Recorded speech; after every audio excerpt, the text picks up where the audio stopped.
Nasunog na ang perang papel, ibinaba na ang kabaong. Hatiin na natin ang mana ngayon para maiwasan ang away mamaya. Bagong lamig pa lang si Lolo at nagmamadali ka ng hatiin. Mangyayari rin iyan maaga o huli. Sinusunod ng tito mo ang tamang proseso. Binanggit iyon ng matanda bago siya pumanaw para hindi mahirapan ang mga bata. Ang bahay ng mga ninuno, akin na. Ang pera na iniwan ng matanda, kabuuang 300 at 70, sa akin din. Ang 2 lupa sa Tianxing. At ang may takip na motorboat, mapupunta sa ikatlong anak. Ang lumang sampan sa pantalan, sa iyo. Noong bata pa ang matanda, siya mismo ang gumawa. Ituring mo itong alaala. Patas si tatay. Maaaring luma at sira na ang bangkang iyon. Pero noong pumalaot si Lolo, ang unang isda na nahuli niya, ginamit niya ang bangkang iyon. Natuto pang magmaneho ang tatay mo sa bangkang iyan. Magandang deal para sa iyo. May isa pa. Linawin na natin ngayon. Kami ni Luhaw ay engaged na. Ang titulong, fiancé, na hawak mo. Mas mabuti pang bitawan mo na ngayon. Iyon ay bago pumanaw si Lolo, kasama ang mga nakatatanda ng pamilya Lee, nagdesisyon ng harapan. Ikaw, Ang apelyido ko ay Lu. Ang sa iyo ay Lu rin. Huwag mong gamitin si Lolo para apihin ako. Maagang namatay ang mga magulang mo. Si Lolo ang nag-alaga sa iyo sa mga nakaraang taon. At ikaw pa, ikaw ang dahilan kung bakit namatay si Lolo. Ang pagbibigay sa iyo ng bangka ay ang pagbibigay pugay ng pamilya. Ngayon, umalis ka.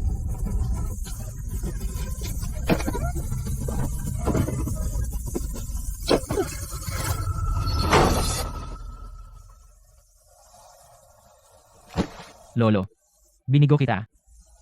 Ang panahon ng pagluluksa. Kailangang matapos dito. Xiaoyu, Lu Xiaoyu, gumising ka. Depekto sa balbula. Hindi na maaring maghintay pa. Bago mag-10 ng umaga bukas, magbayad ng deposito sa bintana. Pagkatapos ng deadline, ang slot ng operasyon ay mapupunta sa iba.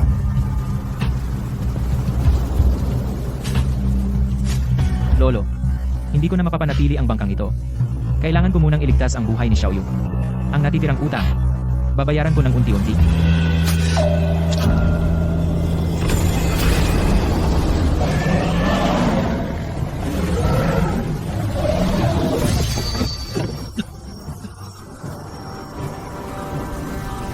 Oo, nakakakita ako ng kung ano.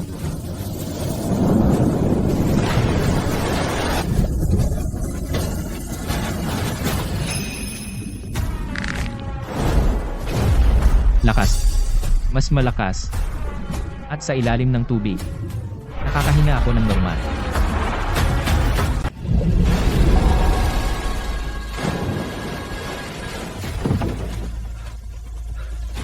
Lumakas na rin ang lakas ko. Ito pala ang iniwan ni Lolo sa akin ang pinakamahalagang pamana. Sa kakayahang ito, ang dagat ay isang kayamanang hindi maubos. Mga bayarin sa ospital ni Xiaoyu ay nabayaran na.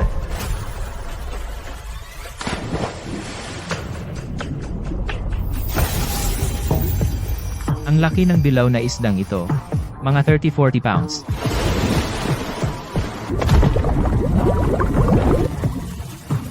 Kumilos ka ng maayos.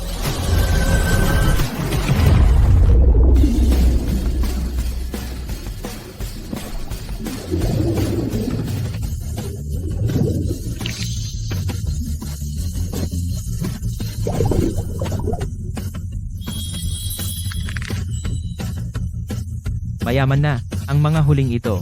Tiyak na makakakuha ng perang pambuhay ni Xiaoyu. Yan ang pinakamayamang babae, si Shen Shi.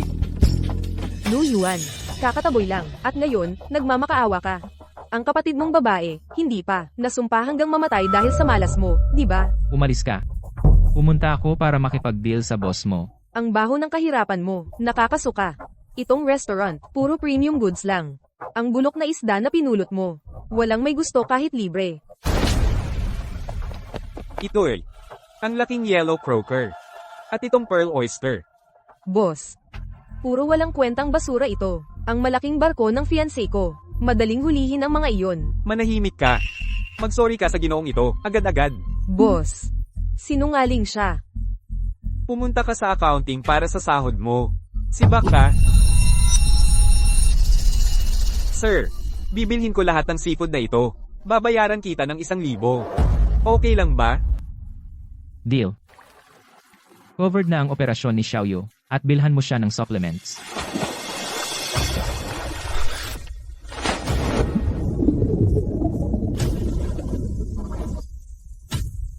Siya iyon.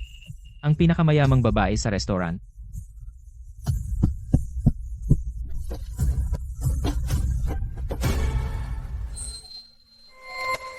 Salamat. Sa pagsagip sa akin. Sabi ni Shinyi, nagbenta ka ng $1,000 sa restaurant.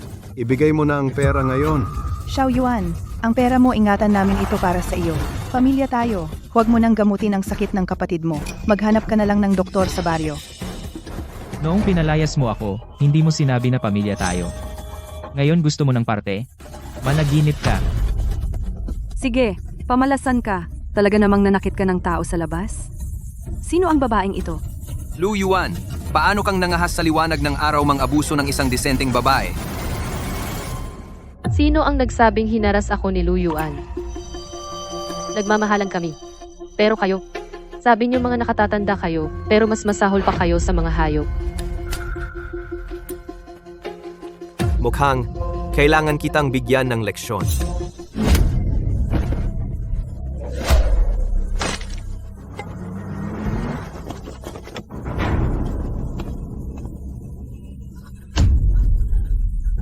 Ihaway, ang pinakamayamang babae, Shenshi? Isuko sila sa Enforcement Bureau. Kinasuhan ng highway robbery at pagtatangkang kidnapping. Pagkatapos ng report, personal ko itong susundan. Boss Shen, maawa po kayo. Yuan, bilis, kausapin mo si Boss Shen. Yuan, mas makapal ang dugo kaysa tubig. Mas makapal ang dugo kaysa tubig. Ninakaw mo ang perang pambuhay ni Xiaoyu. Bakit hindi mo naisip? Lu Yuan, akala mo ba dahil may kapit ka ay hindi ka na maaaring hawakan? Maghintay ka lang? Makikipag-ugnayan ako sa dyaryo para ipapublish na hiwalay na kayo ni Lu Yuan. Boss Shen. Salamat po. Gamitin mo ang kotse ko para pumunta sa ospital at makita ang kapatid mo. Lu, iniligtas mo ang buhay ko. Itago mo itong business card. Tawagan mo ako kahit kailan kung may kailangan ka.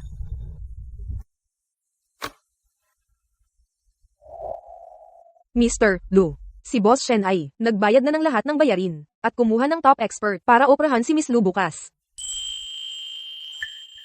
Kuya, si Ate Shen, hindi lang binayaran ang mga bayarin ko, kundi binilhan din ako ng napakaraming magagandang damit. Magpakabuti ka. Kapag gumaling ka na, sasamahan ka ni ate para bumili ng mas maraming magagandang damit. Kuya, ang ganda ng ate na ito, at ang bait niya sa atin. Hindi ba siya ang magiging hipag ko? Anong kalokohan? Tama si Xiaoyu. Lu, kailangan mong magsumikap. Huwag mo akong ipaghintay ng matagal.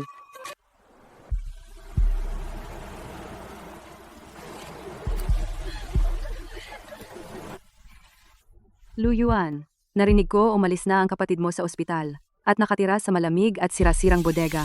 Mas mabuti pa, ipadala mo siya sa mga kamag-anak sa probinsya. Tigilan mo na ang pagpapanggap na mabuting anak. Talunan talaga. Ang magagawa mo lang ay harapin ang bulok na isda at hipon. Tama. Narinig ko na para makabili ng gamot, muntik na niyang ibenta bilang scrap metal ang lumang bangka na iniwan sa kanya ni Lolo.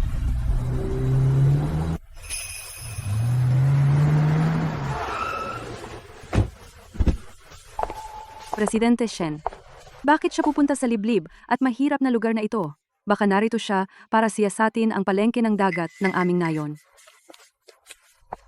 Kumusta, Presidente Shen? Ako si Li Xinyi. Nagtrabaho ako sa restaurant ng gobyerno. Umalis ka. Hindi nakakakilala ng estranghero si Presidente Shen. Lu, Xiaoyu, kumusta na siya?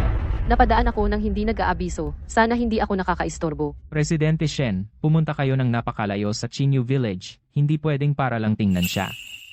Matalino. Xu Cheng, dalhin mo ang mga bagay sa loob. Lu Yuan.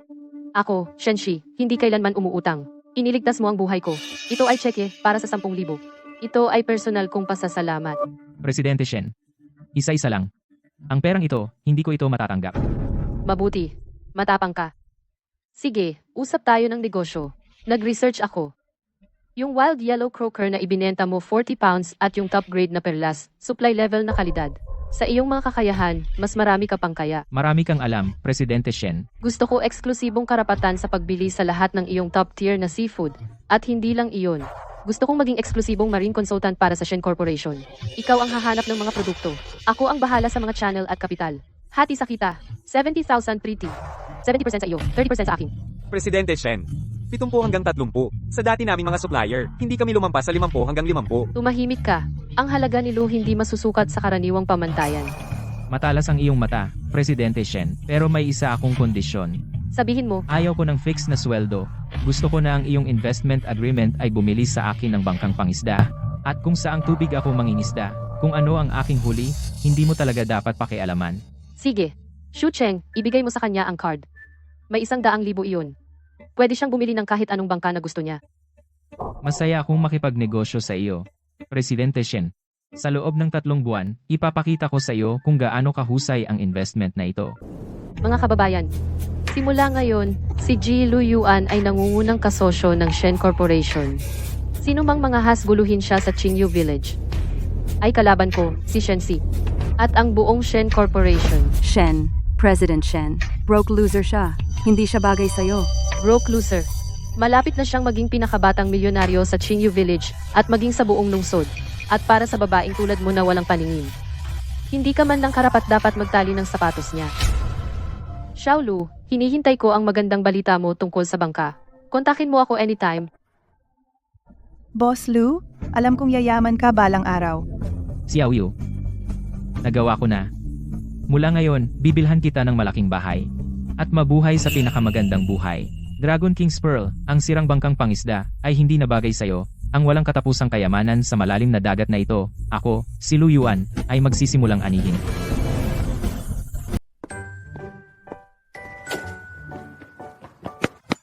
Lou, tamang-tama. May kilala akong may-ari ng bangka. Meron siyang bagong bangka na ibebenta. Dadalhin kita doon.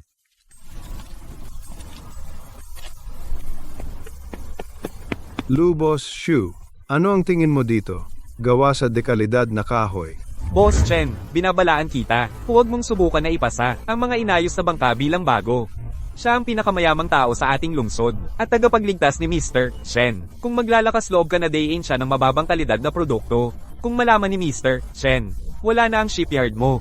Look, ang bangkang ito ay hindi lang gawa sa magagandang materyales. Isasama ko rin ng libre isang buong set ng lambat at mga sagwan. Dagdag pa ang isang buong set ng mga kasangkapan sa pag-aayos. Ano sa tingin mo? Si. Magkano? 80,000. Pambayad lang sa materyales at paggawa, wala akong tubo. Para sa pagkakaibigan. Si. Pwede mo bang papuntahin ang mga manggagawa mo na ihatid kami sa Qingyu Village Pier? Prangka, masasabi ko, Lu, ikaw ay magiging dakila. Papapuntahin ko ang mga manggagawa para ihatid ito. Ang bago-bago pang bangkang pangisda. Sinong pamilya ang yumaman? Kay Lolo Lu yan, ang apo niyang si Lu Yuan. Kakapalayas lang sa kanya? Saan siya kukuha ng pera para sa malaking bangka? Lu Yuan. Nakipagsabuatan ka sa mga tagalabas para idiin ang mga nakatatanda mo. At may kapal ka ng mukha para bumili ng ganyang magandang bangka, may karapatan kami sa bahagi ng bangkang ito. Pulis. Sabi nila, ang third aunt mo ay pinaghihinalaan ng pagnanakaw. Mahaharap siya sa mabigat na pagkabilanggo. Kausapin mo si Boss Shen. Ipahinto mo ang kaso. Ang dugo ay mas makapal kaysa tubig. Pinalayas mo ako at si Xiaoyu sa bahay? Bakit hindi mo naalala na pamilya tayo? Noong ninakaw mo ang perang pambuhay ni Xiaoyu, bakit hindi mo naisip na pamilya tayo? Narito na ang dyaryo ngayon. Lahat, tingnan ninyo. Deklarasyon. Si Lu Yuan, isang miyembro ng pamilyang Lo, hindi na makayanan ng pang-aapi ng mga nakatatanda. Mula sa araw na ito, pumuputol ng ugnayan sa kanyang mga tiyuhin. At sa lahat, pumuputol ng ugnayan sa pamamagitan ng dyaryo. Hindi na magkikita kailanman. Simula ngayon, wala na akong relasyon sa iyo, wala na talaga. Kung lalapitan mo ako ulit, mapapahamak ka tulad ng third aunt mo.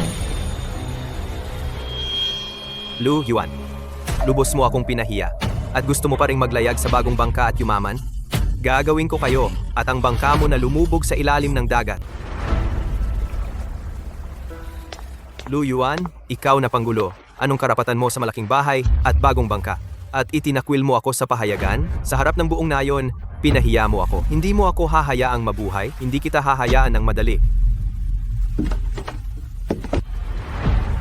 Hindi ba't ingat na ingat ka sa lumang bangkang ito? Hindi ka ba pupunta sa malawak na dagat para yumaman? Lulubugin ko ang bangka mo at ikaw hanggang sa ilalim at pakainin ng mga pagong. Itong pandikit na hindi tinatablan ng tubig, nababad sa tubig dagat, matutunaw kapag tumagas ang ilalim ng bangka, kahit ang mga Diyos, di ka masasagip. Lu Yuan, ito ang mangyayari kapag sinalungat mo ako. Inagago mo ako? Sa lakas ko ngayon at sa tulong ng agos ng dagat, ang paghawak dito sa bangkang pangisda na katamtaman ang laki ng mag-isa ay sobra-sobra na. Sa bagong bangka, makakapunta ako sa mas malalayong lugar at makahuli ng mas mahalagang pagkain dagat.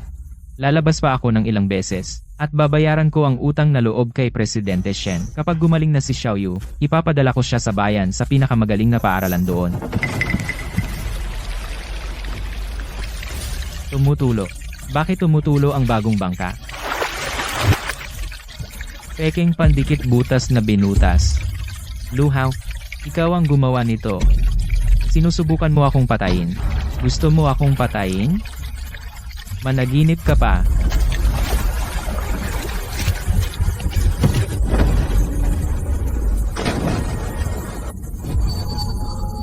Noong nakaraan, hindi pa ako ganap na nakaangkop. Sa pagkakataong ito, sa malalim na dagat, hindi lang ako makahinga ng malaya, kundi malinaw kong nakikita ang lahat sa karagatang ito. Pagbalik ko, sisingilin ko kayong lahat.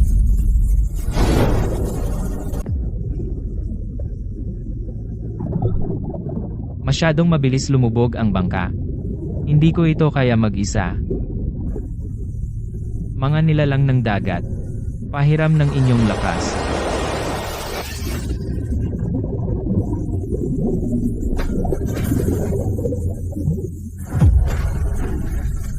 Bangon.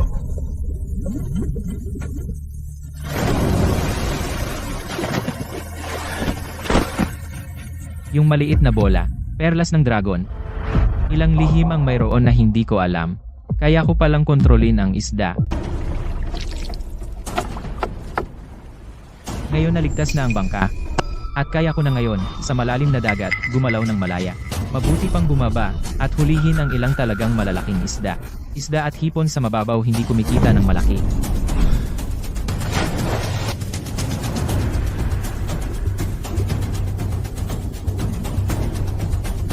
Ang mga mata ko, kahit sa malalim na dagat, nakikita ko ng malinaw, at ang presyon ng tubig ay walang epekto sa akin. Isang grupo ng bluefin tuna. At silang lahat, mahigit 100 pounds bawat isa.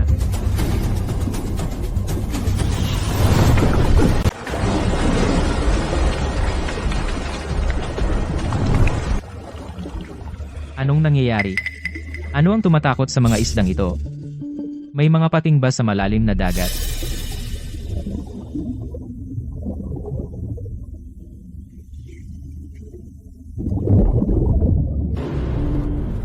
Ano ito?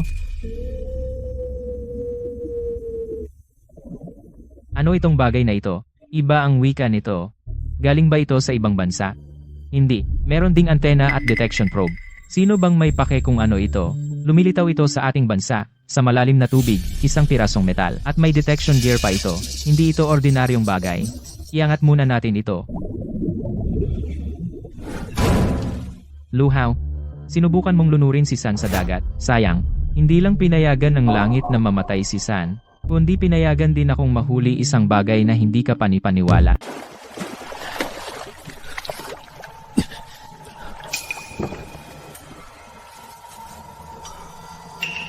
Babalik muna ako at maglilinis.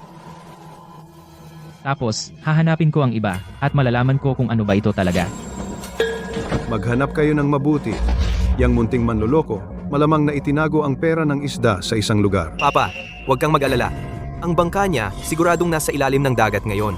Wala na siya at ang bangka niya. Maglaan tayo ng oras sa paghahanap, tiyak na ang pera. Atin na lahat ito.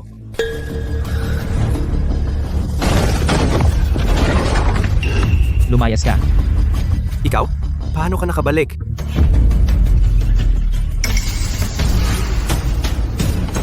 Multo. Isang multo. Ikaw, huwag kang lumapit sa akin. Malas ka lang. Hindi natin kasalanan ito. Umaasa ka na patay na ako, hindi ba? Ang butas sa bangka ko ay ginawa ninyo, mga sinta. Hindi ako iyon. Talagang hindi ko ginawa. Patawarin mo ako. Ingatan ninyo ang mga kawawang buhay ninyo hanggang sa bumalik ako. Pagkatapos kong tapusin ang aking gawain, babawian ko kayo ng isa-isa. Lumayas kayo.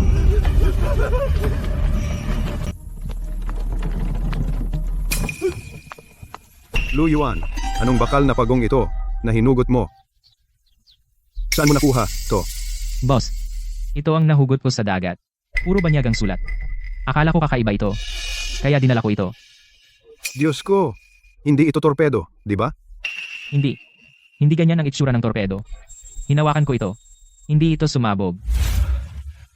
Noong nasa meeting ako, sa tingin ko, nakita ko na ito sa ibang lugar. Sabi ng leader, kapag nakita natin ito, i-report agad at tumawag ng pulis. Ito ang Qingyu Village. May importanteng impormasyon akong iuulat. Nasaan ito? Doon,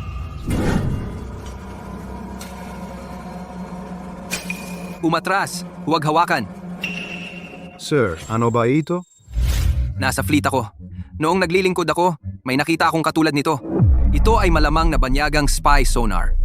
spy sonar. O, ginagamit para maniktik ng ating ocean intelligence. Masyadong malaki ito. Hindi ko kayang magdesisyon. Kailangang iulat sa mas mataas ngayon. Balak ko, pagkatapos kong harapin ang bakal na iyon, puntahan ko sina Luhaw para sa hustisya. Pero hindi ko inaasahan na babalik sila sa bahay ng nanay niya ng magdamag. Bago pa sila bumalik, sa halip ay nakatanggap ako ng parangal para sa akin.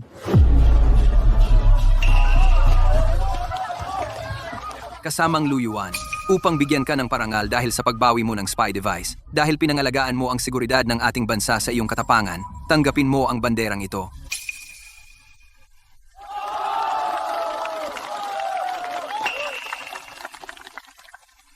Ito ay espesyal na inaprubahan ng mga nakatataas. 500 yuan na bonus. Isang praktikal na pagkilala sa iyong makabayang diwa. Pit stop piso. Itong si Lu Yuan, ang swerte naman. Nag-dive lang at nakakuha ka ng dayuhang bakal at kumita ka. Hey pa, ano ba talaga ang sonar na ito ginagamit para sa, at bakit ito nasa ating tubig?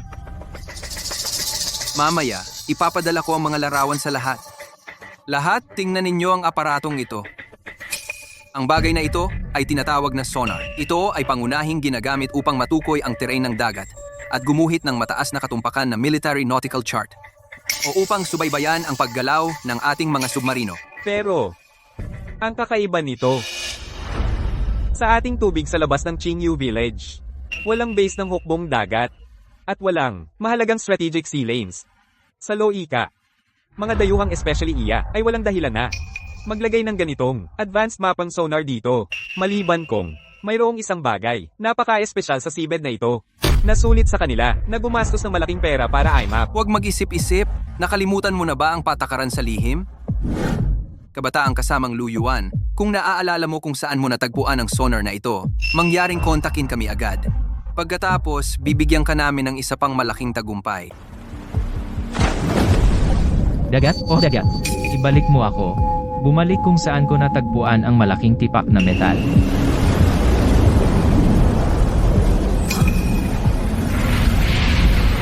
Gumana talaga ito. Yung sphere. Ilang sorpresa pa kaya ang kayang ibigay nito sa akin? Tumigil na ito. Parang nandito na tayo. Tiyak na may bagay dito na gusto ng mga dayuhan. Kailangan kong makarating doon bago nila ito mahanap. Hanapin muna ito.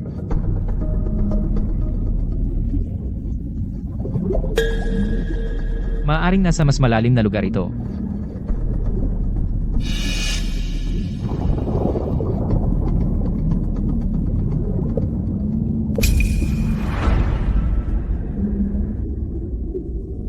Anong yan?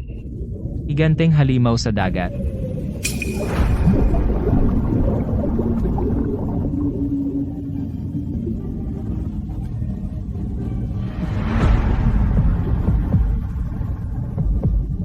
Nasirang barko. Isang lumubog na barko. Mayroon talagang sinaunang barkong lumubog sa ilalim ng dagat, kaya pala nandito ang sonar. Tiyak na gusto ng mga dayuhan na suriin ang lugar na ito. Sagipin ang nasirang barkong ito, mga demonyong iyan. Nangangahas silang sa ating tubig agawin ang ating kayamanan. Hindi ko sila hahayaang magtagumpay.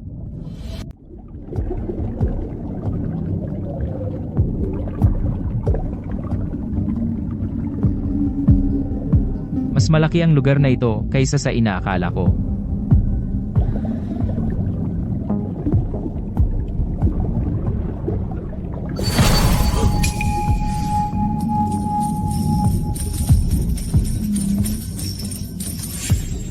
Hindi ko inakalang aksidenteng matutuklasan ang isang malaking depekto sa aking paningin.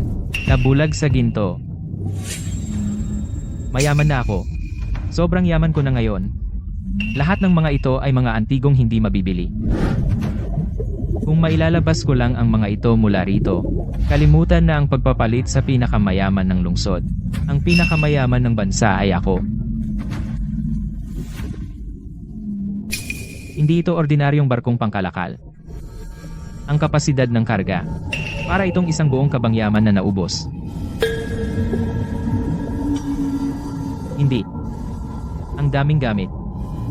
Hindi ko kayang dalhin lahat ng mag-isa. Hindi rin ito maibebenta. At kapag kumalat na ang balita, hindi lamang mawawala sa akin ang kayamanan. Mawawala rin ang aking buhay. Bukod dito, kung ang mga ito ay mapunta sa kamay ng isang taong tunay na may kakayahan, sino ang nakakaalam kung ilan? Mga lihim na maaaring matuklasan. Tama na. Ang mga larawang ito ang ebidensya. Isang underwater treasure na ganito ang antas, isusumbong ko ito sa pulis. Baka pwedeng makakuha ng isa pang banner. Pero talagang walang paraan para i-maximize ang kita. Itago mo itong business card. Tawagan mo ako anytime kung may kailangan ka. Mr. Lu, inayos na ni MS Shen lahat ng gastos at umupa ng isang top expert para operahan si Miss Lu bukas. Kukontakin ko ang pahayagan. Ipapalabas ko na si Luyuan at ang iyong pamilya ay magpuputol ng ugnayan sa pahayagan. Nagawa ni Miss Shen ng malaking pabor sa aming pamilya. Ang pabor na ito, kailangan kong bayaran. At dahil sa kanyang background sa negosyo, tiyak na kaya niyang hawakan ang napakalaking kita na ito at tiyakin ang kaligtasan ng mga artifact. Miss Shen, ako ito, si Luyuan. Kuya Lu, ikaw, napakaabala mo, paano ka nagkakaroon ng panahon para tawagan ang munting ako? Ms. Shen, ngayon ay mayroon akong napakalaking deal sa negosyo na kailangan kong pag-usapan sa iyo. Iniisip ko kung interesado ka. Magkita tayo sa bayan sa restaurant ng gobyerno. Napakalaking deal sa negosyo. Sige, pupunta ako at hihintayin kita.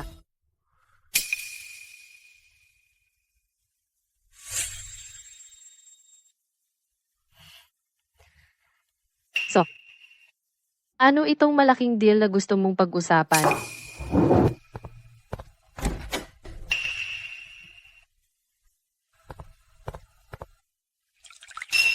Bakit ang misteryoso? Nakakuha ka ba ng pambihirang kayamanan sa dagat? Dahil masyadong mababa ang presyo dito.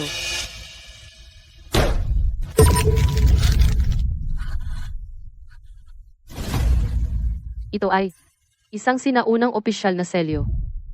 Saan mo nakuha ito? Narinig mo na ba ang tungkol sa mga mangingisda na nakahuli ng spy sonar? Ako iyon.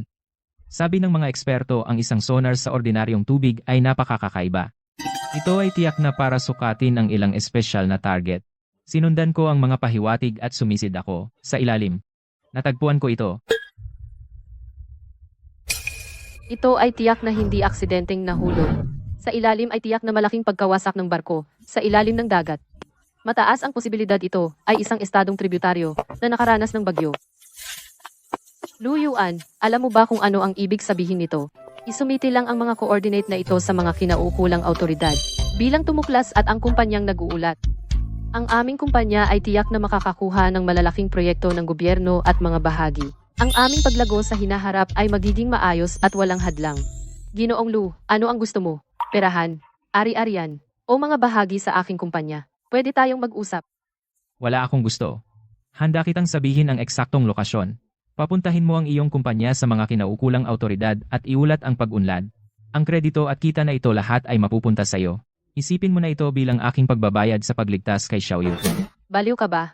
Alam mo ba kung ano ang ibig sabihin nito? Ibinibigay mo lang sa akin ng libre. Sinabi ko na sa iyo, ang utang na loob ang lahat, bukod pa riyan, sa aking kasalukuyang posisyon. Hindi ko kayang protektahan ang mga ito. Ipinagkakatiwala ko sila sa iyo. Pinakapinagkakatiwalaan kita. Matagal na akong nasa negosyo, nakikita ko ang katapatan sa isang sulyap lang. Sabi ng kalooban ko seryoso ka. Pero wala kang gusto. Paano ko gagantihan ka?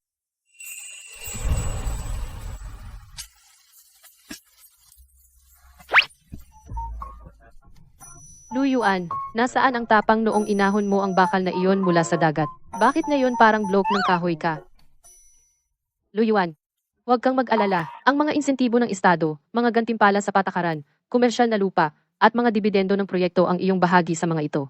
Ako, si Shen Shi, hindi kailanman mangungurakot kahit isang sentimo. Ang lumubog na barko ay pag-aari ng Estado. Ngunit ang mga balik na nararapat sa atin hindi kulang kahit isang kusing. Luyuan, nagbayad ako ng premium para magdala ng 2 top tier na maninisid mula sa kabisera ng probinsya. Ang mga kagamitang ito ay kayang sumisid ng mas malalim, at may mga underwater camera. Hello, ang underwater survey na ito ay umaasa ako sa inyong dalawa. Ikaw ang nagsabing may lumubog na barko. Isang mangingisdang probinsyano. Ang mga mangingisda ngayon ay magsasabi ng kahit ano. Kumuha ng isang pirasong ginto at mag-aangkin sila na may lumubog na barkong may kayamanan. Kung hindi ganoon kalaki ang binabayad ni MS, Shen, hindi ko sasayangin ang oras ko sa paglalaro ng bahay-bahayan kasama ang isang probinsyano. Bakit ganyan ang ugali mo? Kinuha kita para magtrabaho. Hindi para magpakaarte. Kung hindi mo gagalangin si Mr. Lu ulit, lalayas ka dito. Relax lang, Miss Shen, hindi na kailangan makipagtalo. Pagdating natin doon, ang mga katotohanan ang magpapatunay ng lahat. Dito mismo. Ang pagkawasak ay nasa ilalim mismo.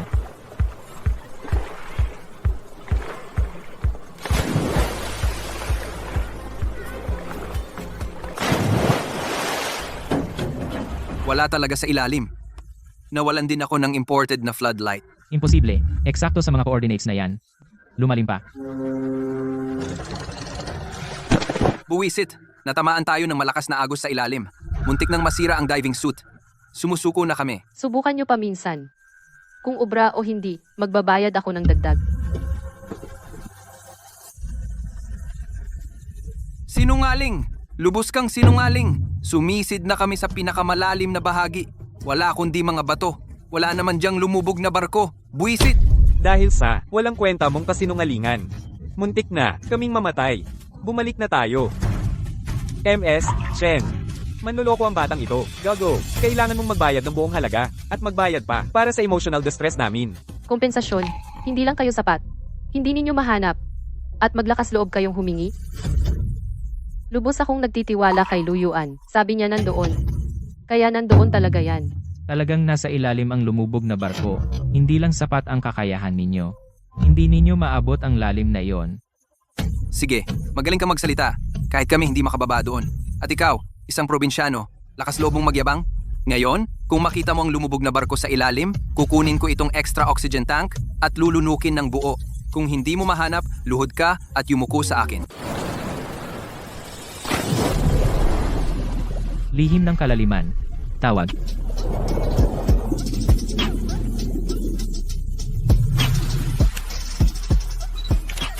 Kamangha-mangha. Mahigit 3 oras na. Tiyak na patay na ang batang iyon. Wala siyang anumang profesional na pagsasanay sa presyon. Ang presyon ng tubig ay dumurog sa kanyang mga panloob na organo. Tumahimik ka. Mahusay naman na langoy si Luyuan. Magiging maayos siya kung mawawalan siya ng kahit isang buhok. Sisiguraduhin kung wala ka ng trabaho sa industriyang ito. Mabilis siyang umakyat.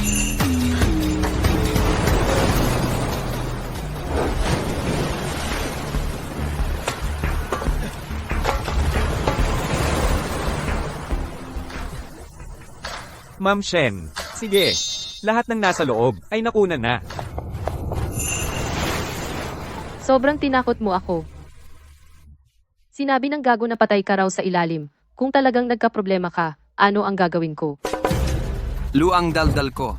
Naging tanga talaga ako. Itong oxygen tank, hindi ko talaga kakainin yan. Papatayin ako nito. Oh, kayo, Ang bait ninyo.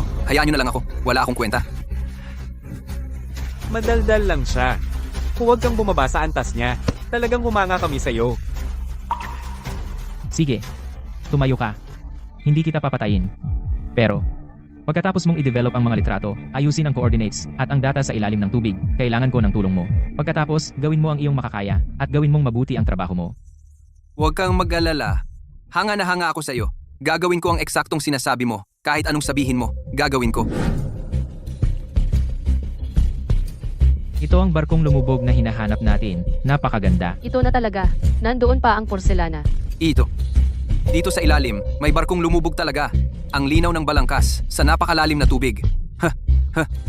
Yo, talaga kaming bulag. Ang iyong diving skills ay nangunguna sa bansa. Hindi, kahit sa internasyonal, talagang nangunguna sila. Diyos ko! Tingnan mo ang hugis, ang mga marka sa ilalim.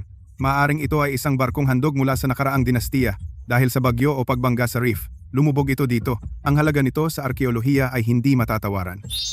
Ito ay isang malaking pagtuklas sa arkeolohiya. Mabigla ang buong mundo. Lu Yuan. Talagang nagawa mo ang isang hindi ka pani-paniwala. Magpadala ng agarang telegrama sa pamahalaang panlalawigan at sa National Cultural Heritage Administration kaagad. Iulat ang mga coordinate ng pagkawasak ng barko, eksaktong mga coordinate. I-fax ang mga na-develop na larawan gamit ang kagamitan kaagad. Huwag palampasin ang kahit isa. Mag-ulat ka agad sa opisyal na nangangasiwa. Mag-apply para maitatag isang pambansang pangkat ng arkeolohiya sa ilalim ng tubig. Ayusin ang pangkat kaagad. Ako mismo ang mamumuno. Pupunta tayo sa lugar kaagad.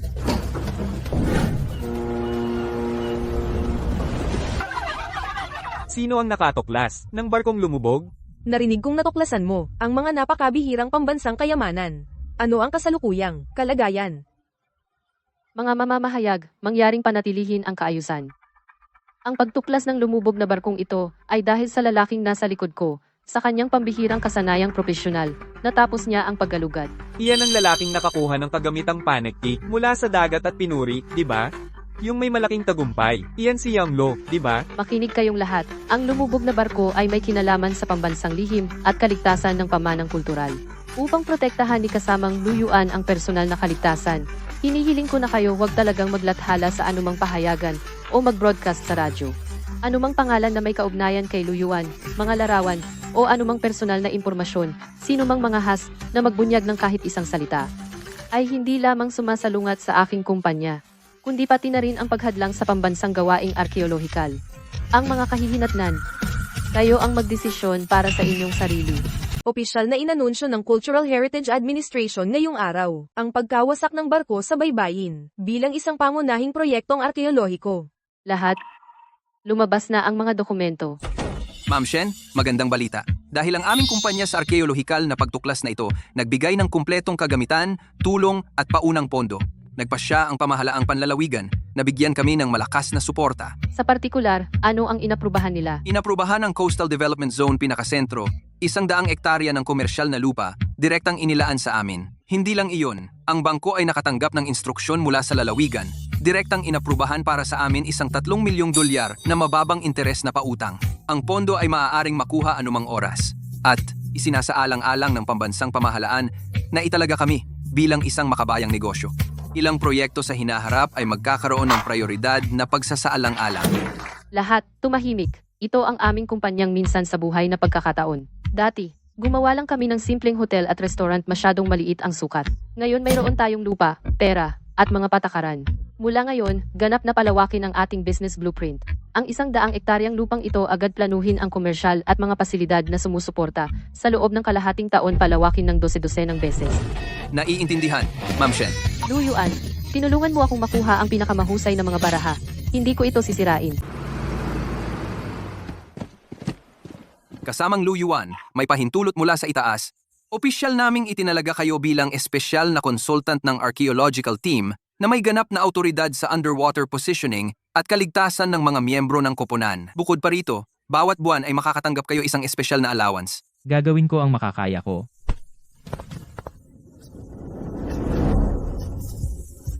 Suriin ninyo ang kagamitan, sumama kayo sa akin.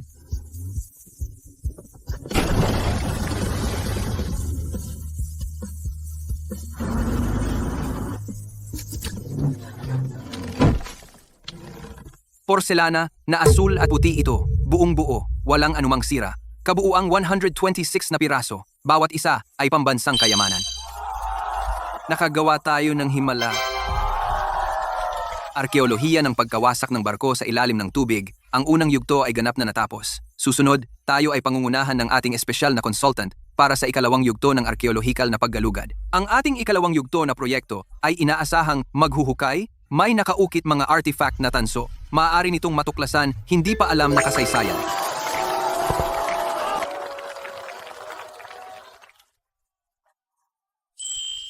Babo.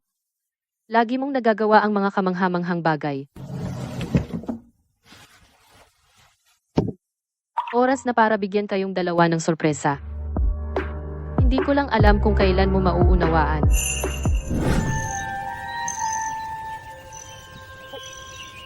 Lahat ng mga bluestone slab na ito ay dinala mula sa lungsod, tama? Ang libingan ng mga ninuno ni Old Blue ay talagang kahanga-hanga. Mas kahanga-hanga pa kaysa sa bagong bahay ng kapitan ng baryo. Tiyak, si Lu Yuan ay isa na ngayong espesyal na tagapayo ng bansa at nagtayo siya ng malaking kumpanya. Ang maliit na perang ito ay wala lang. Lu Yuan, ang iyong pagmamahal sa magulang ay nakakagalaw ng langit at lupa. Ang feng shui ng ating baryo ay bumuti dahil doon. Masyado kayong mabait, Kapitan. Gusto ko lang tiyakin na ang aking mga lolo't lola at mga magulang ay mabuhay ng maayos. Old Lu, tingnan mo. Ang walang utang na loob na iyon. Gumastos siya ng 10,000 sa libingang iyon. May pera siya para doon, pero hindi maibahagi sa atin? Buwisit, kanino siya nagpapakita? Lu Yuan, bakit ikaw ang nakakakuha ng lahat ng karangalan? Habang ako ay nakulong sa napakasamang baryong ito at nagdurusa. Dahil wala kang pakialam sa pamilya, huwag mo akong sisihin kung maging walang awa ako.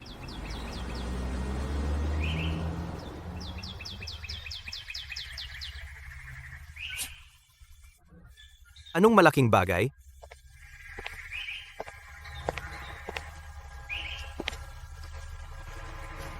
Pare, Sino? pare, may itatanong ako sa iyo. Ano yan? Sino kayo? Taga-ibang bayan kami, mga reporter. Narinig namin na sa mga tubig na ito, isang lumubog na barko mula sa sinaunang panahon na natuklasan. Gusto naming mahanap ang taong na nakatuklas ng barko para sa isang eksklusibong panayam. Pare, kung matutulungan mo kami, ipakilala kami. Pagkatapos nito, ang gantimpala ay higit pa sa sapat. Kayong dalawang reporter, napunta kayo sa tamang tao. Sa totoo lang, hindi na kayo kailangan ng iba para ipakilala kayo. Pare, ibig sabihin mo? Sa totoo lang, ang lumubog na barko sa ilalim, ako talaga ang unang nakatuklas nito. Ikaw? Pero sabi ng balita na isang lalaking si Lu Yuan ang nakatuklas nito. Lu Yuan? Manloloko yung lalaki. Ang lokasyon ng barko, ako ang unang nakatuklas nito. Hindi ko sinasadyang nasabi at ninakaw niya ang kredito. Naiintindihan ko. Dahil ikaw ang nakatuklas nito, kaya dapat alam mo ang detalye ng ilalim ng dagat. Siyempre, napakalalim doon. Puro pambansang kayamanan. Tara na, sa bahay ko. Pag-usapan natin sa hapunan. Nanay, tatay, lumabas kayo. Nagdala ako ng mahahalagang bisita. Sino itong dalawa? Tatay, taga-ibang lugar sila. Mga big-time na reporter. May malalaking deal sila sa negosyo. Hinahanap nila ang nakatuklas ng lumubog na barko. Naharang ko sila. Kayong dalawang reporter, maupo po kayo. Mahal, katayin ang matandang manok. Wala nang hapunan. Huwag gumalaw! Anong ginagawa mo? Hindi kayo mga reporter. Sino ba kayo? Anong pakialam mo? May malaking libingan sa dagat. Kailangan namin ng magaling na manlalangoy na gagabay. Tigilan mo na ang kalokohan dahil natagpuan mo ang lumubog na barko. Kaya dapat mong matulungan kaming maghanap ng isang bagay. Itali silang lahat at dalhin. Kung may sumigaw, papatayin namin siya.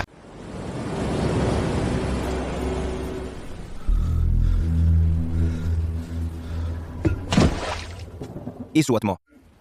Pumasok ka at hanapin ang pasukan. Hindi ako bababa. Hindi ko susuotin. Mamamatay tayo sa pagbaba.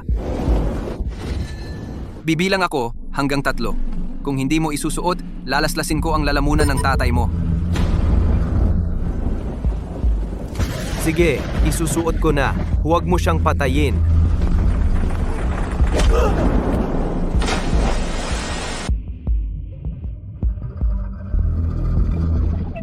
Iligtas mo ako.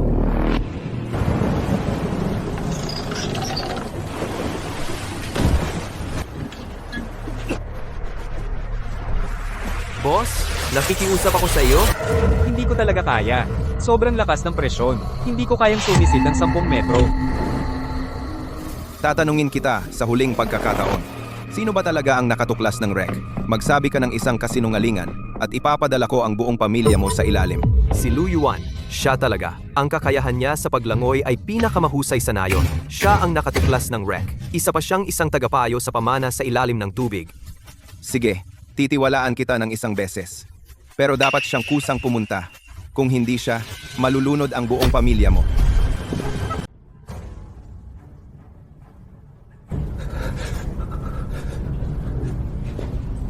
Hindi mauuto, si Lu Yuan.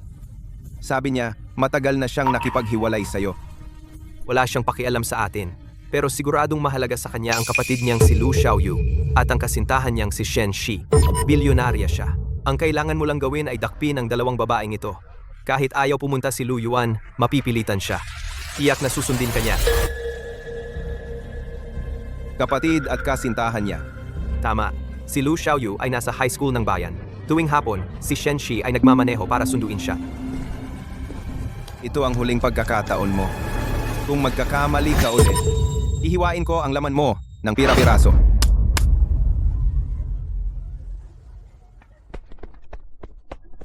Ate Shen, matagal ka na bang naghihintay? Kakadating ko lang. Sumakay ka na. Sabi ng kapatid mo na nagluluto siya ng masarap ngayon. Anong ginagawa mo? Tulong. Binadukot kami. Bitawan mo ako. Ate Shen,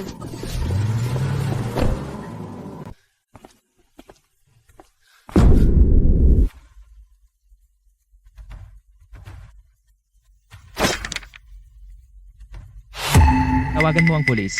Akala mo ba susundin ko pa rin ang script mo?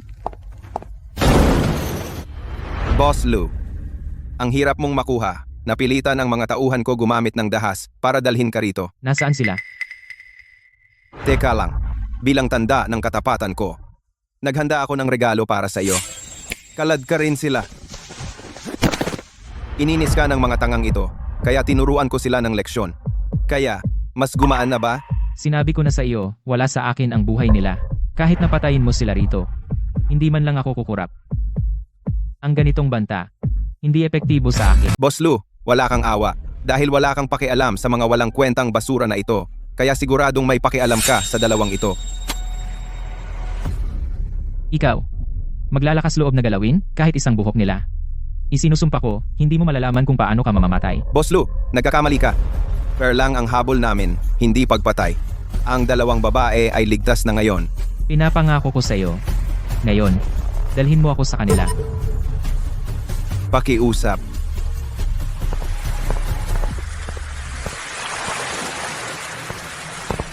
Hindi dapat kayo tumawid sa aking hangganan. Ngayon, sisiguraduhin ko na lahat kayo ay mapupunta sa ilalim ng dagat.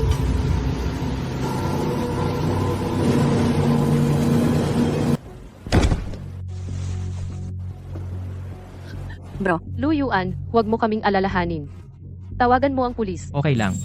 Nandito ako. Huwag kang matakot. Nandito ako, walang mananakit sa'yo. Nakita mo na siya. Tinupad ko ang salita ko. Ngayon, turno mo na magtrabaho. Isuot mo. Hindi. Masyadong luma ang kagamitang ito. Hindi ito standard na deep sea diving gear. Papatayin ka ng pagbaba. Lu Yuan, huwag mong isuot yan. Boss Shen, wala kang karapatang magsalita dito. Okay lang. Alam mo kung gaano ako kahusay lumangoy, di ba? Sapat na ang kagamitang ito. Huwag kang mag-alala. Alagaan mo si Xiaoyu. Kailangan mong mag-ingat.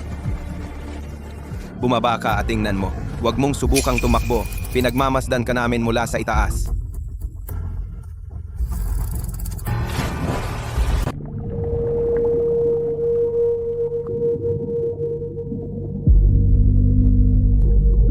Mga nilalang sa tubig na ito. Bakit ang lalaki nila? Kung kontrolin ko ang mga higanteng isda at pagsamahin ang lakas nila para sumalpok mula sa ilalim, talagang kaya ko ibaligtad ang lumang bangkang pangisda. Tapos mahulog sina Zhao Kui at mga kasama, kaya ko patayin sila pagkatapos hindi. Sina Shen Shi at Xiaoyu hindi magaling lumangoy. Kapag tumaob ang bangka, sa napakalalim na tubig, hindi ko kaya iligtas silang dalawa ng sabay. Masyadong delikado. Napakalaking kompleks. Paano ito itinayo sa ilalim ng dagat? Siguradong isang nakakagulat na tuklas. Ubos na ang oxygen. Kailangan kong magmadali. Bata, ang tagal mong nasa ilalim. Kung wala ka pa ring nahanap, baliin ko muna ang mga binti ng kapatid mong babae. Baliin ko muna ang mga binti ng kapatid mong babae. Itapon siya sa dagat, pakainin sa isda. Nahanap ko na ang bagay.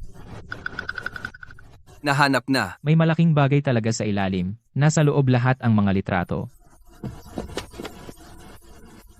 Jiaohu, bantayan mo siya. Lao-san, ipa-develop mo ito. Nahanap. Nahanap talaga natin. Gaya ng nakasulat sa sinaunang tala, eksaktong pareho. Mayaman na tayo. Kuya, may kakayahan ng batang ito. Nahanap niya talaga. Si, bantayan ng mahigpit ang batang iyon. Ngayon, siya na ang magpapayaman sa atin. Kapag naiahon na lahat, papauwiin na natin siya. Kuya Lu, ang galing mo talaga. Sabihin mo, anong gusto mong gantimpala? Gusto kong makibahagi. Kapag nahukay na natin ito, gusto ko ng 10%. Hindi ka naman kulang sa mga mersenaryo, pero kulang ka sa teknik. Kung wala ako, hindi mo man lang mahahanap ang pasukan. Bigyan mo ako ng 10%. Tutulungan kitang maiangat ng ligtas ang mga gamit. Kung hindi, mag-aaksaya lang kayo ng oras dito. Kuya Lu, gusto ko ang estilo mo. Mabuti. Sige, deal. 10%. Okay na. Kuya, bibigyan mo ba talaga siya ng 10%? Milyon-milyon iyon. Imposible. Painitin mo lang ang kanyang loob. Hayaan siyang tukuyin ang lokasyon ng libingan. Kapag nakuha na natin ang mga kalakal, lulunurin natin siya at ang dalawang babaeng iyon, ang mga patay. Hindi na nangangailangan ng pera.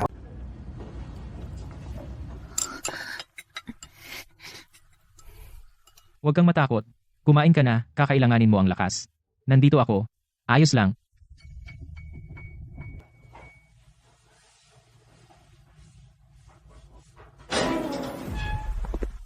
Boss Lu, maswerte ka talaga. Sa panahong ganito, nagiging close na kayo. Boss Zhao, nakita mo na ang mga larawan. Natagpuan ko na ang kailangan mo. Ngayon, tungkol na sa pagkuha. Ang operasyong ito sa malalim na dagat ay napakahirap. Kailangan ng maraming pagsisikap. Kaya, Kuya Lu, kailangan pa namin ng tulong mo. Ibibigay ko ang lahat para matulungan kang mahanap ang pasukan. Pero may isang kondisyon, kailangan mo munang pakawalan si Shenxi at ang kapatid ko. Hindi ko sila mapakawalan. Kung pakakawalan ko sila, ang mga barko ng Coast Guard ay agad na palibutan ang lugar na ito. Akala mo ba baguhan ako? Okay, gets ko. Ganyan dapat. Magpahinga ka ng mabuti ngayong gabi. Bukas na ang malaking palabas.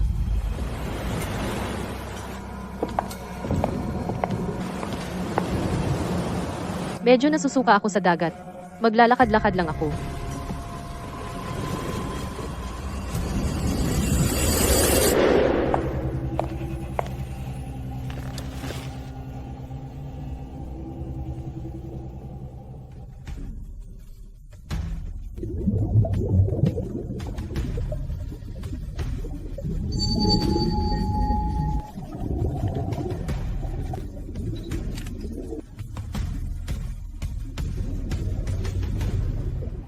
Deal. Handa na ang backup plan. Naghihintay na lang na isara ang lambat.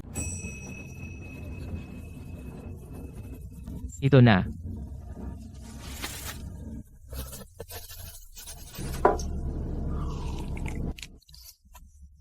Para safe lang. Lahat handa na. Isa lang ang kulang.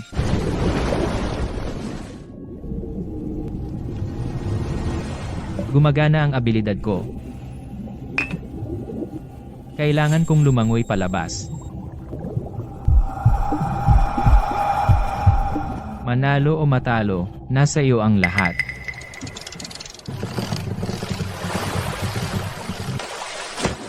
Ang daming huli. Tingnan, puno ang lambat ng bihirang isda sa dagat. Karaniwan, hindi mo sila nakikita sa mga tubig na ito. Yumaman tayo. Ayusin niyo ang mga iyan. Kontakin si Boss Shu sa restaurant ng estado sa bayan. Ihiwalay ang pinakamagaganda at gawing sashimi para sa malaking boss ngayong gabi. Kayo, asikasuhin ang natitira.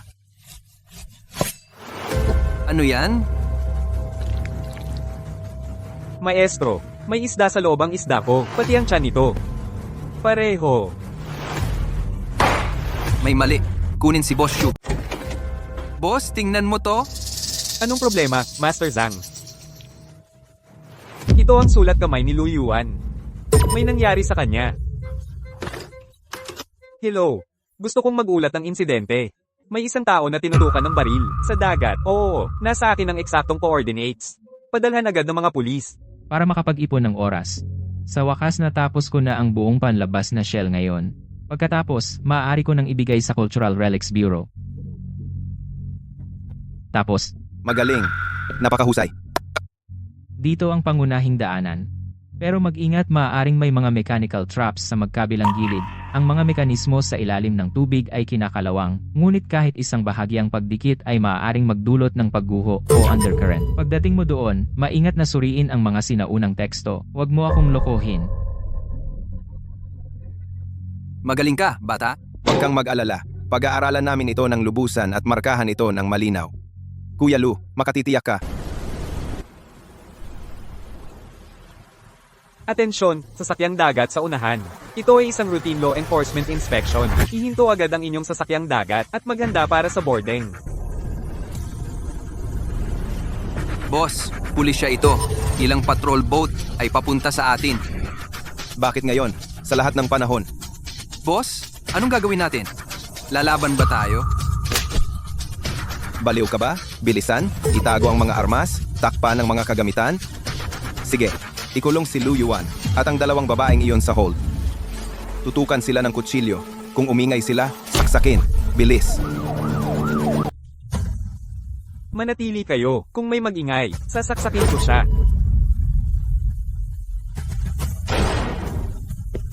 Tigil, bitawan ang kutsilyo. Xiaoyu, takbo. Lumayo ka! Umalis ka! Kung hindi, babarilin ko siya.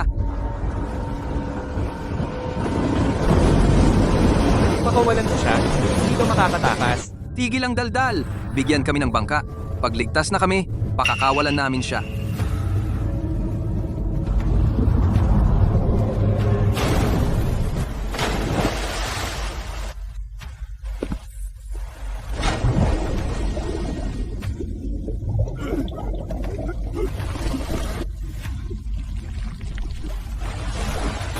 Pakawalan siya.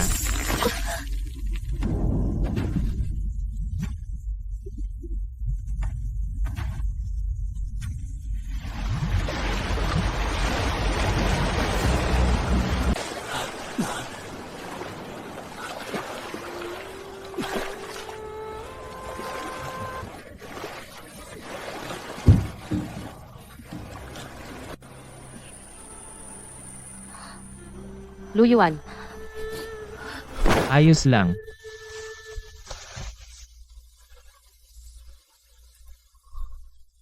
Lu Yuan.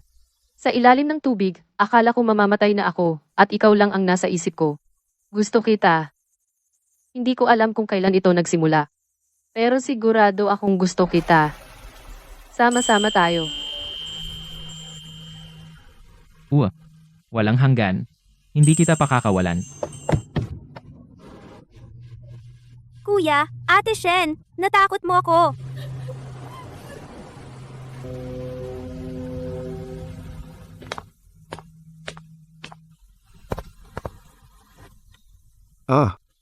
Lu Yuan, Xiao Yuan. Nalito ako sandali. Pinilit nila ako. Kausapin mo ang opisyal. Patawarin mo kami. Pakiusap. Pinsan, ayoko nang makulong.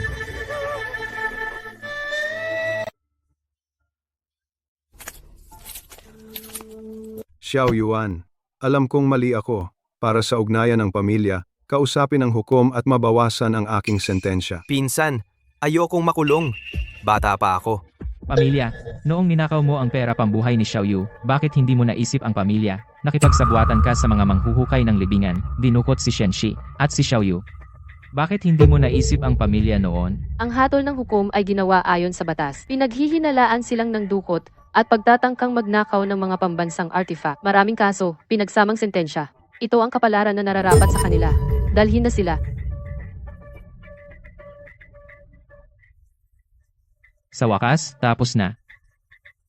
Mula ngayon, ako, si Lu Yuan, sina Shenxi at Xiaoyu lang ang aking pamilya. Pamilya tayo. Hindi ka panipaniwala. Talagang hindi ka panipaniwala. Ito ay hindi lamang isang himala sa kasaysayan ng arkeolohiya, kundi isang pambansang antas na malaking tuklas. Lu, ang mga blueprint na isinumite mo. Ito ay nakapagligtas sa bansa ng hindi masukat na pagkalugi. Ang mga nakatataas ay opisyal ng inaprubahan Phase 2 ng Underwater Tomb, proyektong arkeolohikal na magsisimula kaagad. Sir, ang pagprotekta sa mga pambansang artifact ay aking karangalan. Hindi ka lang isang magaling na manlalangoy, kundi may malawak ka ring pananaw. Napakahirap ng Phase 2. Kailangan pa namin ang tulong mo.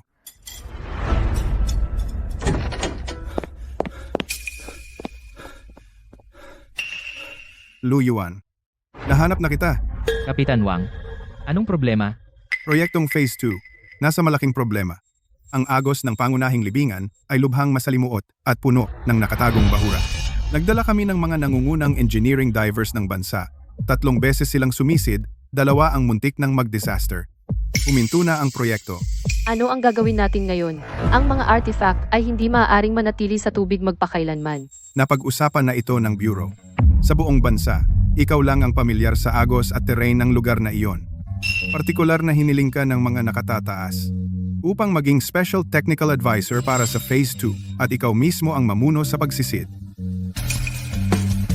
Gaano katagal ang misyong ito? Masalimuot ang kondisyon ng dagat. Nakakapagod ang pagbawi ng artifact. Sa konserbatibong tantiya, 6 na buwan hanggang 1 taon. At mataas ang antas ng sekreto. Mahirap umuwi sa panahong iyon. Sige, Lu Yuan.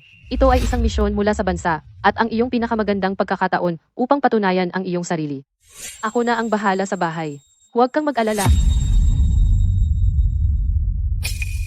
Okay. Gagawin ko ito para sa mga artifact ng bansa. Muli akong sisid sa kalaliman. Ito ang safe at ang mga susi sa 3 bodega. Pinuno ng refrigerated truck fleet, nasa unang pahina ang numero. Kung magtaas sila ng presyo sa huling minuto, lumipat sa pangalawang vendor ng backup list. Ang sailing schedule ng fleet. Nakuha ko na ito hanggang sa susunod na buwan. Kung may masamang panahon, huwag piliting umalis. Kahit lumabag tayo sa kontrata at magbayad, kailangan nating panatilihing ligtas ang tripulante. Alam ko. Alagaan mo ang sarili mo doon, Din. Mataas ang pressure sa malalim na dagat. Huwag pilitin ang sarili mo. Huwag mag-alala. Lalaking pinagpala ng Dragon King.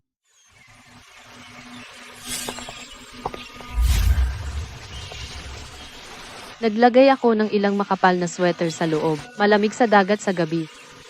At ang karaniwang gamot sa tiyan at anti-inflammatory. Hintayin mo ako. Magpapakasal tayo. Okay, maghihintay ako. Lu Yuan, oras na. Oras na sumakay.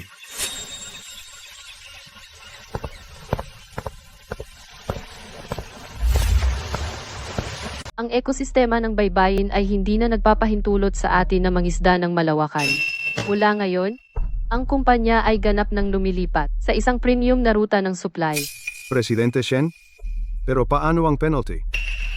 Sasagutin ng kumpanya ang penalty. Makipag-ugnayan agad sa fleet ng refrigerated truck ng lungsod at pumirma ng pangmatagalang kasunduan. Gusto kong masiguro ang seafood mula sa huli hanggang sa paghahatid sa customer sa loob ng 12 oras. Miss Shen? Handang sumunod kami sa iyong mga bagong pamantayan para sa kooperasyon na may 20% na pagtaas ng presyo. Masaya akong nakatrabaho kayo. Sausi, ngayong taon, ang mga dibidendo ng aming nayon ay dumoble na naman. Sabi ng lahat, kung wala kayo ni Xiao Yuan, wala na sanang buhay para sa amin ngayon. Xiaoxi, ikaw, isang babaeng nag-iisa, nagpapatakbo ng ganyan kalaking kumpanya at hinihintay si Xiao Yuan na bumalik na pakahirap naman kung may mang-aapi sa iyo. Hindi titiisin ng buong nayon. Salamat po, mga tito at tita. Ang tiwala ng lahat ang nagbibigay sa akin ng kumpiyansa. Lu Yuan, maglingkod ka sa bayan ng walang alalahanin. Ang iyong tahanan. Ako, si Shen Shi, ang magbabantay nito na parang isang matibay na kuta. Miss Shen, kahanga-hanga. Dahil sa iyong eksklusibong diskarte sa supply, kasama ang pag-upgrade ng transportasyon, ang ating kumpanya kita noong nakaraang quarter ay direktang tumaas ng 10 beses. Hindi lang iyon. Ang probinsya ay nakita ang ating mga resulta. Inaprubahan ang coastal zone, ang pangunahing 100 ektarya ng komersyal na lupa para sa atin upang itayo, sentro ng pagproseso ng seafood at trade center. Mabuti ang 100 ektaryang ito simulan ang pagpaplano at pagtatayo ngayon. Gusto kong ang ating kumpanya sa loob ng 6 na buwan ay maging number 1 sa probinsya. Naunawaan ko, MS, Shen. Luyuan. Tinulungan mo akong makuha ang pinakamahusay na mga baraha. Hindi ko ito sasayangin. Ngayon may sapat na akong lakas upang tumayo sa tabi mo. Big Wood. Nasa malalim kang dagat. Nakikita mo rin ba ang napakagandang paglubog ng araw? Pinabuti ko ang aking sarili. Pagbalik mo sana ay makilala mo pa ako. Kasamang Luyuan, mahigit 1 taon na. Nagsumikap ka. Kung wala ang iyong tumpak na pagpoposisyon at gabay sa ruta, ang proyektong ito ay nahuli ng 5 taon. Nagpapasalamat sa iyo ang bansa. Tapos na ang misyon ko, dapat nang umuwi. Lahat ng iyong personal na gamit ay pumasa na sa inspeksyon.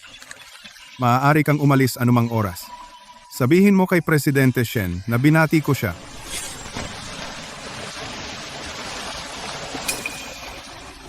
Salamat, Kapitan Wang. Hanggang sa muli tayong magkita.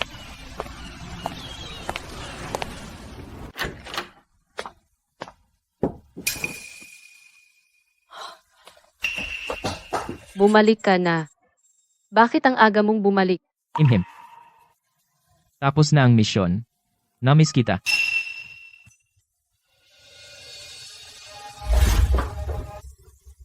Namiss din kita. Sa nakaraang taon. Alam mo ba kung gaano ako nag-alala sa iyo? Pasensya na. Pinag-alala kita. Bigay mo sa akin ang bag. Dadalhin ko sa loob at huhugasan. Wag na. Tama. Kailangan kong pumunta sa study para asikasuhin ang mga dokumentong classified. Malamang mga importanteng lihim ng bansa. Ang tensa.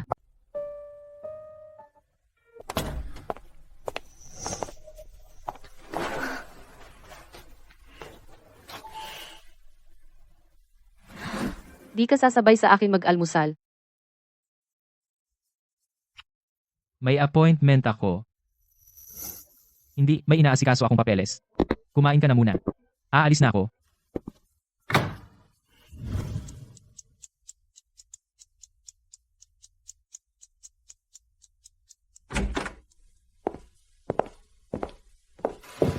May iniwan akong pagkain sa kaldero.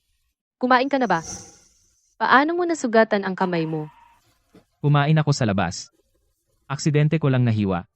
Wala yon. May mga gagawin pa ako. Aalis na ako. 3 araw ka nang nakauwi. Araw-araw, halos 10 salita lang ang sinasabi mo.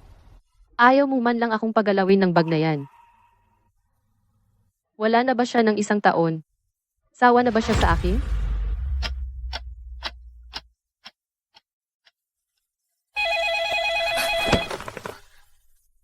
Oy. Luyuan? Nasa study room ka. Bakit ka tumatawag? Shenshi, umalis ka na. Puntahan mo ang Chinyu Village sa timog na dalampasigan. Bakit pupunta sa beach na yon? Papasok na ang tubig. Mapanganib. May nangyari ba? Tungkol ba yon sa bag? Tama ba? Okay lang. Nandito ako. Malalaman mo pagdating mo dito. Hihintayin kita. Huwag mong sabihin kanino man. Luyuan? Nasaan ka? Itong mga nakaraang araw, anong problema? Simula nang umuwi ka, iniiwasan mo ako. Ayaw mo man lang magsalita sa akin. Sa tingin mo ba, napapagod ka na sa akin? Kung ganoon, sabihin mo lang sa akin. Anong sinasabi mo? Paano ako magsasawa sa'yo? Bakit hindi mo man lang ako pinahawak sa bag na iyon? Bakit mo pinalitan ang kandado ng silid-aklatan?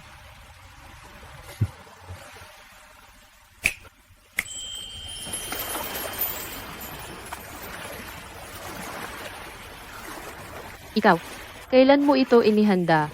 Noong isang taon, noong sinabi nating magpapakasal. Pinalitan ko ang kandado.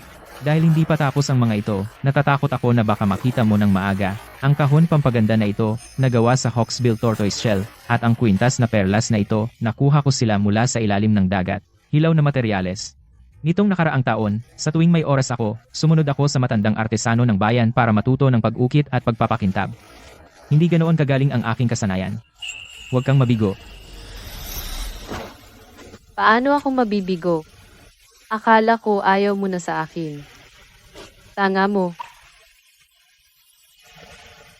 Mula ng araw na iniligtas kita, ang buhay ko ay sa iyo. Papakasalan mo ba ako?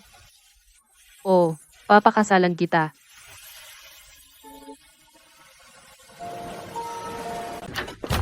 Jilu, Shen, may problema. Ang mga ruta nating, pangingisda na may mataas na ani, ay bumaba ang huli ng mahigit kalahati. Huwag kang magpanik, sabihin mo ng dahan-dahan. Anong nangyari? Dahil ba sa panahon? O sa agos? Hindi. Ang iba pang, mga boss ng seafood, sa bayan, ang kanilang mga barko, ay sumusunod sa atin. Saan man pumunta ang mga bangka natin, sinusundan nila. Ibinababa nila ang kanilang mga lambat sa mga coordinates natin. Ang mga ruta natin ay kumpidensyal. Paano nila nalaman? Nag-check ako. Ito ang dispatcher, Lao Leo. Kumuha siya ng pera mula sa ibang mga boss. Ibinenta niya ang mga coordinates natin. Hindi si Laulio ang problema. Yung mga boss na iyon. Para manakaw ang ating isda. Anong uri ng lambat? Malamang na gill nets. Nag-check ang mga diver natin. Ang mga lugar na iyon ay ganap nang naubos. Wala nang natira kahit mga fry. Sibakin si Laulio ngayon din. Ihain ang kaso. Ang mga yamang dagat sa baybayin ay hindi kayang tiisin ang ganitong pang-aabuso. Nagdesisyon na ako. Para tuluyang ihinto ang lahat ng operasyon sa pangingisda sa mga baybaying dagat na ito sa paligid natin. Tigil, paano ang ating mga supply contract? Ano ang gagawin natin? Aayusin natin yan mamaya. Tungkol sa kanila, ang mga koneksyon na ating itinayo. Oras na para gamitin.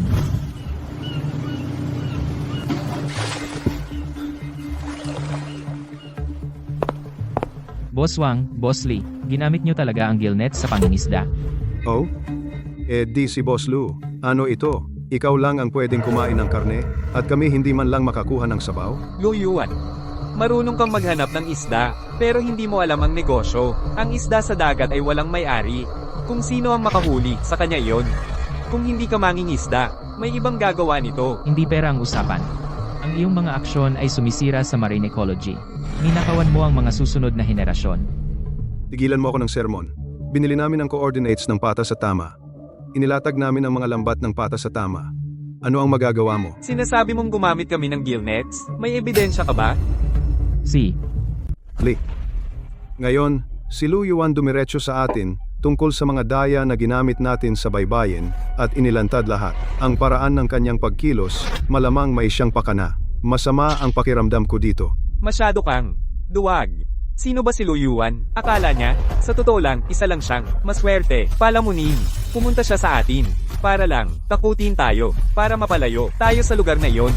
Sa sinabi niya ngayon, hindi pera ang habol niya. Kung isumbong niya ito sa mga autoridad, malalagay tayo sa matinding problema. Isumbong? Sa ano?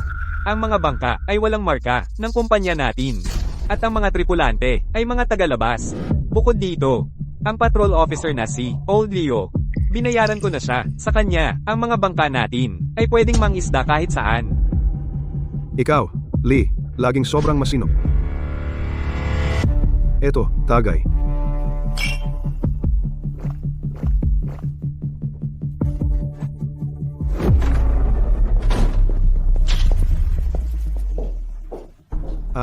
Kapitan Zhang.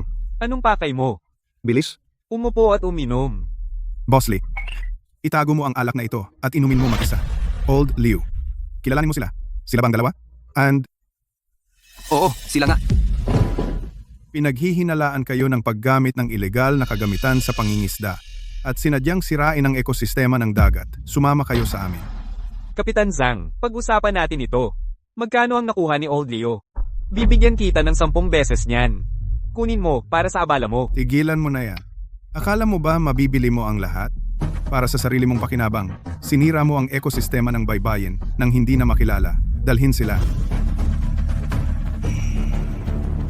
Lu Yuan.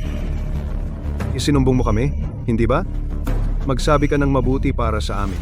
Mula ngayon, hindi na kami pupunta sa lugar na iyon. Mabibili ba ng pera ang mga isdang bata na iyong pinatay? Mababalik ba ang mga coral reef na iyong pinatag sa pamamagitan ng trolling? Akala mo ba ang karagatan ay isang walang katapusang ATM? At gagawin mo ang kahit ano? Alam naming mali kami. Magbabago kami. Hindi mo alam na nagkamali ka. Alam mo lang na nahuli ka. Binalaan kita kanina. Pakitunguhan mong mabuti ang dagat at gagantihan ka rin ito. Kung patuloy kang sumasamsam ng masakit, ang dagat ay babaliktad sa iyo. Ang nangyari ngayon ay ang parusang nararapat sa inyo. Dalhin sila. Ang ekosistema ng baybayin ay lumala na hanggang sa puntong ito. Ang mga mapanirang lambat ay pumuksa sa mga coral reef at fish fry sa ilalim ng dagat. Di na tayo pwede magpatuloy ng ganito. Pero, mahal, meron pa tayong mga long-term supply contracts sa ilang malalaking hotel sa bayan na may bisa pa. Kung ngayon tayo tumigil sa pangingisda sa baybayin, ang mga parusa ay hindi maliit na halaga.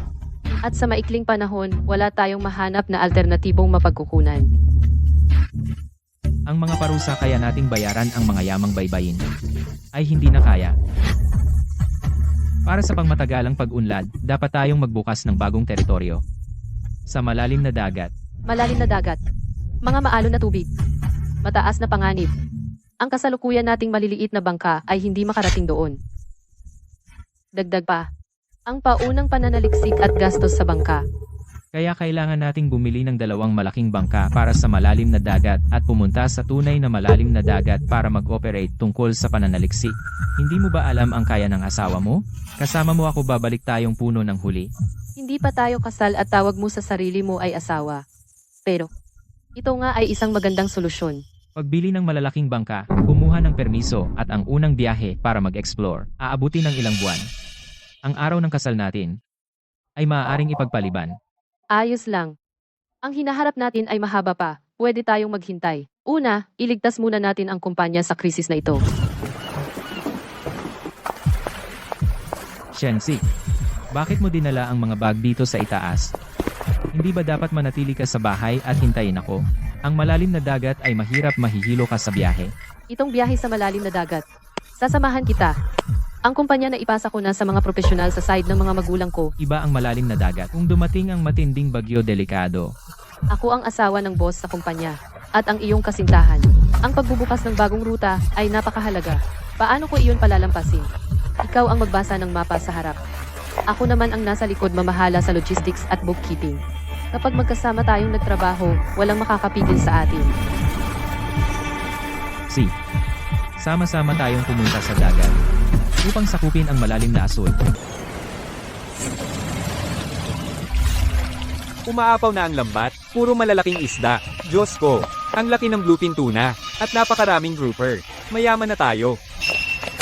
Mahal, ang galing mo. Ang unang lambat, malaking tagumpay. Ang ruta natin sa malalim na dagat ay ganap na ligtas. Ito ay dahil sa pagtutulungan ng lahat. Itala muli ang mga coordinate ng ruta. I-archive ang data ng agos at temperatura ng tubig sa lugar na ito. Ito ang magiging regular na pangingisdaan natin.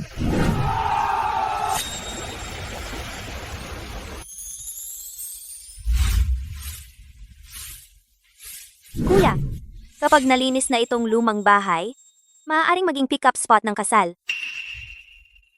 Yung lumang bookshelf doon, punasan mo. Ingat.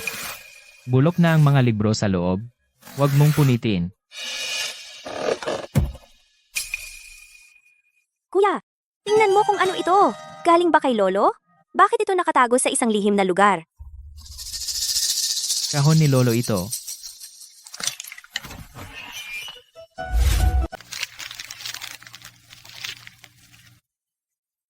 Xiao Yuan, kapag nakita mo ang liham na ito, lalaki ka na. At natagpuan mo na ang perlas sa bangka, tama? Ipinapamana ko sa iyo ang perlas ng Hari ng Dragon. Hindi lang dahil ikaw ang sarili kong apo, ngunit mas mahalaga, alam ko ang iyong pagkatao. Ang iyong tiyo at ang iyong pangatlong tiyo ay masyadong sakim. Kung makuha nila ang perlas, sila ay magdurusa sa huli ang parusa ng karagatan. Ang perlas na ito ay regalo mula sa dagat. Ang nasa dagat ay tila walang hanggan, ngunit hindi ito limitado sa pamamagitan lamang ng paggalang dito at pag-aalaga rito. Saka tayo pakitunguhan ng dagat ng mabuti. Ibinibigay ko sa iyo ang perlas. Dahil alam ko hindi mo, para sa panandali ang pakinabang, sisira ang dagat na ito. Protektahan ang dagat na ito ay ang protektahan ang ating mga ugat. Kuya, ang sinabi ni Lolo sa liham tungkol sa pag-aalaga sa dagat, ano ang ibig sabihin niyon? Ibig sabihin, inalagaan tayo ng dagat. Hindi tayo pwedeng kumuha lang mula rito nang hindi ito pinoprotektahan. Ang mga gumagamit ng pinong lambat para manghuli ng isda ay pinuputol ang kinabukasan ng ating mga inapo. Lolo, huwag kang mag-alala. Hindi ko kailanman sisirain ang dagat na ito. Shen, taas na tayo. Huwag nang patagalin ang mga bata. Babae siya. Iwan ang magandang kinabukasan sa probinsyang Kapitolyo. Anong ipinangako mo bago tayo pumunta rito? Walang pagmumukha, walang gagawing awkward. Hello, may appointment ba kayo? Miss, nandito kami para makita si Shenshi. Nanay niya ako. Ah, tita at tito. Sinabi sa amin ni President Shen. Sundan niyo po ako. Dadalhin ko kayo sa opisina niya. Hindi ba't sinabi ko magpapadala ako ng sasakyan? Hindi na. Ayaw naming makagambala sa trabaho mo. Tay, nanay. Hayaan niyo akong magpakilala. Siya si Luyuan. Hello, tito. Hello, tita. Mukha namang presentable. Pero ang mga kabataan ngayon, puro salita lang. Isa't isa pa ang galing. Tay, anong sinasabi mo? Tama ka, tito. Ang setup ng opisina mo, masyadong casual. Wala man lang desenteng sofa para sa bisita. At mali ang feng shui. Bakit nakaharap sa pinto ang desk? Tay, ako ang nag-ayos ng lahat. Sige, sige. Nandito ang mga bata para magtrabaho, hindi para sa feng shui. Gabi na. Huwag na tayong tumayo. Xiaolu, magsimple lunch muna tayo. Sama-sama. At magkwentuhan. Sige, tita. Nag-book na ako ng private room sa malapit na seafood restaurant. Nasa ibaba ang sasakyan. Tara na. Xiaolu, nasa ocean business ka. May kilala akong mga opisyal mula sa probinsya at lungsod na administrasyon. Tay, hindi mo na kailangang ipakilala. Kilala na sila ni Luyuan. Salamat po, tito. Nag-aalala lang ako sa pagpapalawak ng negosyo ko. Sa tulong mo, doble ang resulta, kalahati ang pagsisikap. Itong tasa ng tsaa, iniaalay ko sa iyo. Umaasa ako sa iyo, tito. Ngayon para sa lokal na balita ngayong araw. Ang offshore, malaking underwater tomb at sinaunang shipwreck site, protective development, ay ganap nang natapos. Sa joint operation na ito, espesyal na banggit ay napunta sa batang negosyante na si Mr. Luyuan. Hindi lang siya ang unang nakatuklas ng site, kundi tumulong din sa mga autoridad ng libre at ginawaran ng titulong Ocean Guardian. Ito. Ang Luyuan na nabanggit nila sa radyo. Tay, ang underwater tomb at shipwreck ay binuo sa tulong ni Luyuan. Malapit siya sa mga lider ng Oceanic at Cultural Relics Bureaus. Hindi niya kailangan na magrekomenda ka para sa kanya. Ikaw namang, alam mo ang tungkol sa balita ngayon, mula pa nung una, hindi ba?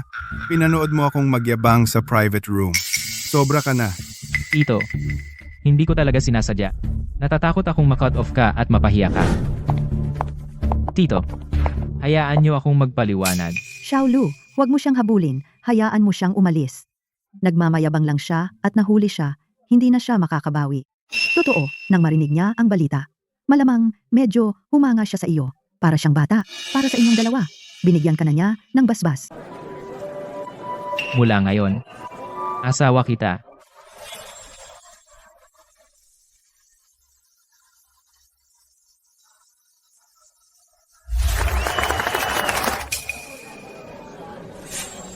Itong buwisit? Sa huli, niloko niya ang anak ko. Tama na. Si Luyuan ngayon ay CEO ng Ocean Far Group. Kaya niya. At mabuti siya Kuwei Shenshi. Ano pa ang gusto mo? Salamat sa inyong lahat. Ang dalawa nating kumpanya ay opisyal ng magsasama. Bubuo ang Ocean Far United. Ang daang darating. Sabay nating lalakbayin. Hinding-hindi namin kayo bibiguin. Salamat sa pagbibigay mo sa akin ng isang perpektong kasal. Ito ay simula pa lamang. Araw-araw simula ngayon. Gagawin kitang pinakamasayang babae.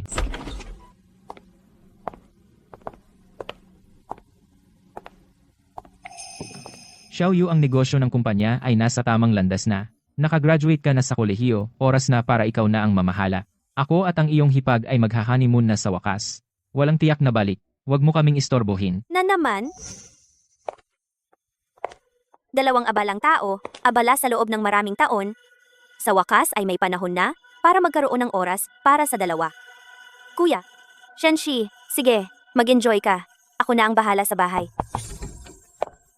VP Lu, ang pulong ng mga shareholders ngayong hapon ay malapit nang magsimula. Sabi ni na Mr. Lu at MS Shen na ikaw ang ganap na namamahala rito.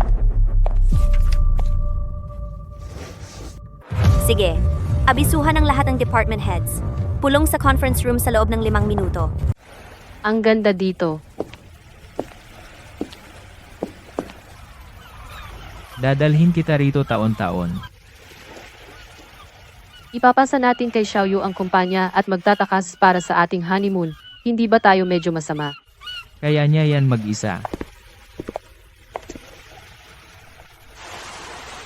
Abala tayo sa lahat ng taong ito. Oras na para tayo'y magsimulang magsaya sa buhay.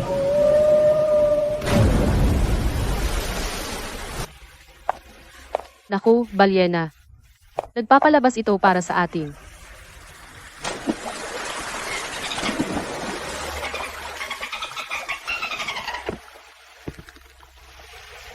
Hoy, munting kaibigan. Ano ang nangyayari dito? Shenxi. Noon, sa ilalim ng dagat, sa Shenglan Line, may utang ako sa iyo isang tamang proposal. Ngayon, kasama ang karagatan bilang saksi, ang mga balyena bilang ating tagapamagitan. Mahal kita, pakakasalan mo ba ako muli? Wah,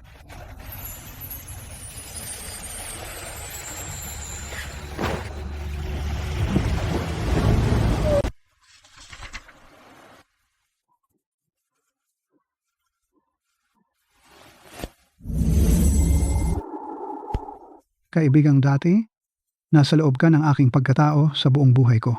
Sa wakas, oras na para umalis. Ano ang tinitingnan mo? Matagal na? Nakatingin sa dagat.